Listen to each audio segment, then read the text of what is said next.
నవకోటి జప నవవింశత పూర్ణాహుతి మహాయజ్ఞంలో పాల్గొని ప్రారంభించిన మాజీ రాజ్యసభ సభ్యులు మోపిదేవి వెంకటరమణారావు దంపతులు మరియు ఎంపీపీ మోపిదేవి హరినాథ్ బాబు విజయ నిర్మల దంపతులు నిజాంపట్నం వేణుగోపాల స్వామి ఆలయ ప్రాంగణంలో బుధవారం బ్రహ్మశ్రీ సద్గురు శివకేశవ జగన్నాథ స్వామి వార్ల దివ్య అనుగ్రహంతో మాతృశ్రీ శ్రీ కోటేశ్వరమ్మ, మాతృశ్రీ లక్ష్మీకాంతమ్మ గార్ల దివ్య ఆశీస్సులతో బ్రహ్మశ్రీ సద్గురు జగన్నాథ స్వామి ఆశ్రమ సేవా సమితి పొన్నూరు వారి ఆధ్వర్యంలో ఏర్పాటు చేసిన యజ్ఞం కార్యక్రమానికి రాజ్యసభ సభ్యులు మోపిదేవి వెంకటరమణారావు దంపతులు, ఎంపీపీ మోపిదేవి విజయ నిర్మల హరినాథ్ బాబు దంపతులు పాల్గొన్నారు. వారికి పండితులు వేద మంత్రాలతో స్వాగతం పలికి ప్రత్యేక పూజలు నిర్వహించారు. ఈ కార్యక్రమంలో మాజీ జడ్పీటీసీ ప్రసాదం వాసుదేవ, మరకా శ్రీనివాసరావు, మార్కండేయులు, ఎంపీటీసీ నాజర్ ఖాన్, ఆలపాటి బుజ్జి, ఆలమూరు కృష్ణారావు, సుమన్ మరియు ఆర్యవయసులు పాల్గొన్నారు.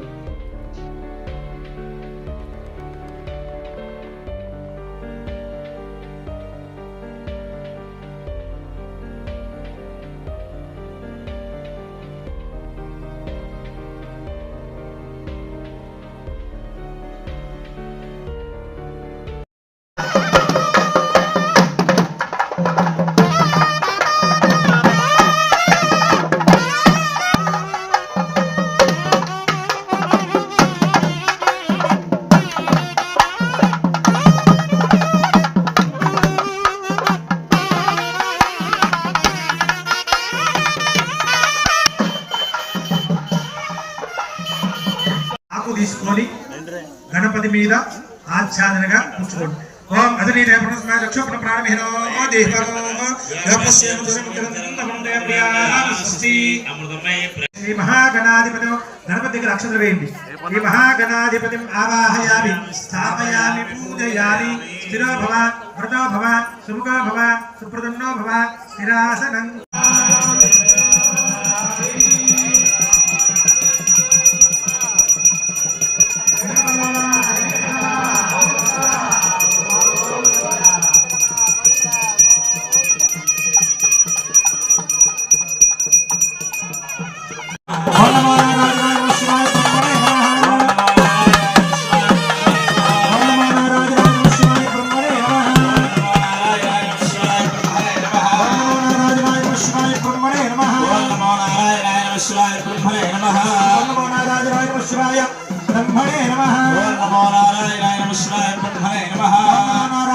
శివాయ బ్రహ్మణే నమః. ఓం నమో నారాయణాయ నమః శివాయ బ్రహ్మణే నమః. ఓం నమో నారాయణాయ నమః శివాయ బ్రహ్మణే నమః.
పూర్ణాహుతి మహాయజ్ఞము నిజాంపట్నం గ్రామంలో 11, 12, 24 బుధవారం నుంచి 15, 12, 24 వరకు జరుగుతుంది ఈ కార్యక్రమంకు గౌరవనీయులు మాజీ రాజ్యసభ్యులు మాజీ మంత్రివర్యులు మోపిదేవి వెంకట రమణారావు గారు మరియు రెవెన్యూ స్టాంప్స్ అండ్ రిజిస్ట్రేషన్ శాఖ మంత్రులు అనగాని సత్యప్రసాద్ గారు మరియు నిజాంపట్నం మండల ప్రెసిడెంట్ గారైన మోపిదేవి వెంకట హరినాథ్ బాబు గారు మరియు శ్రీ అనగాని శివప్రసాద్ గారు తెలుగుదేశం నాయకులు మరియు బొమ్మిడి రామకృష్ణ గారు ధర్మపత్ని వెంకటరమణ పట్టణ Telugu Desam Swarnandhra boat owners association Narra Subbaiah Nagamani ZPTC Nizampatnam వారి ఆధ్వర్యంలో జరుగుతుంది.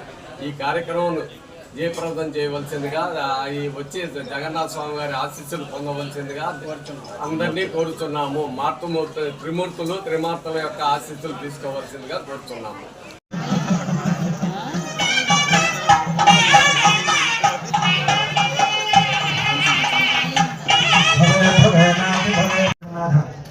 వారి యొక్క దివ్య ఆశీస్సులు అలానే నిజాంపట్నం వాస్తవ్యులందరూ కూడా పుష్పమాలని సత్కరిస్తూ ఉన్నారు.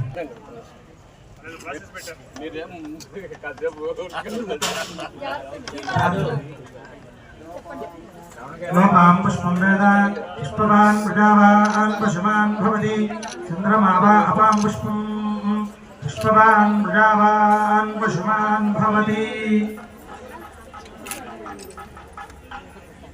అమ్మవారి యొక్క పీఠం తరపున కూడా చాలా సమర్పణ చేయాల్సిన ప్రార్థన.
జగన్నాథ జై సద్గురు మూర్తులకు శివకేశవులకు సద్గురు జగన్నాథ స్వామికి మాతా కొడరత్నమ్మ తల్లికి మాతా లక్ష్మీకాంతమ్మ తల్లికి జై జగన్నాథ. ఓం నమో నారాయణాయ నమః శివాయ బ్రహ్మణే నమః. ఆవేశేసి ఈరోజు ఈ నిజాంపట్నం గ్రామంలో నవకోటి జప యజ్ఞం 29వ కార్యక్రమం ప్రతి సంవత్సరం ఒక్కొక్క ఊర్లో చేసుకుంటూ ఈ సంవత్సరం నిజాంపట్నంలో చేస్తున్నాం. ఇది నిజాంపట్నంలో చేయటం రెండవసారి. 2006లో ఒకసారి ఇదే స్థానంలో చేశాము. ఇదే టీంతో మోపిదేవి వెంకటరమణ గారి ఆధ్వర్యంలో ఆలపాటి సాంబశివరావు, ఆలమూరి కృష్ణారావు, తూనుగుంట్ల కృష్ణమోహన్, సతీష్ గారి ఆధ్వర్యంలోనే 2006లో కూడా ఇట్లానే ఇదే స్థానంలో జరిగింది. ఇప్పుడు మళ్ళీ 18 సంవత్సరాల తర్వాత మళ్ళీ జరుగుతున్నది. 11వ తారీఖు నుంచి 15వ తారీఖు వరకు. అట్లాగే అనగాని సత్యప్రసాద్ గారు కూడా ఈ సంవత్సరం వారి సంయుక్త ఆధ్వర్యంలో జరుగుతున్నదండి. ప్రతిరోజు కార్యక్రమాలు ఉంటాయి. ఉదయం 9 గంటలకి హోమం, అక్కడి నుంచి సాయంకాలం పూట ప్రతిరోజులో ఇవాటి రోజున వచ్చేసరికి సిద్ధి బుద్ధి విఘ్నేశ్వర స్వామి కళ్యాణం, రేపు శివపార్వతుల కళ్యాణం, ఎల్లుండి అంటే 13వ తారీఖు బ్రహ్మశ్రీ జగన్నాథ స్వామి వారి జీవిత చరిత్ర గానామృతం. అది ఎట్లా అంటేనండి, కొన్నూరు శాస్త్రలింగేశ్వర స్వామి దేవస్థాన వ్యవస్థాపకులు, నిర్వాహకులు నిర్మాణం చేసినటువంటి బ్రహ్మశ్రీ సద్గురు జగన్నాథ స్వామి వారి గానామృతము, తర్వాత సామూహిక కుంకుమ పూజలు ఉంటాయి 13వ తారీఖు. 14వ తారీఖు శ్రీ వెంకటేశ్వర స్వామి గానామృత కళ్యాణ మహోత్సవం, శ్రీనివాస కళ్యాణ మహోత్సవం అంటాము. 15వ తారీఖు పూర్ణాహుతి. 12 గంటల తర్వాత పూర్ణాహుతి జరిగిన తర్వాత 25 కేజీల కర్పూరంతో పూర్ణాహుతితో పూర్తవుతుంది. దాని తర్వాత చక్ర స్నానం ఉంటుంది. చక్ర స్నానంతో ఈ 5 రోజుల కార్యక్రమం నవకోటి జపయజ్ఞాలు సమాప్తం అవుతాయి. జై జగన్నాథ్.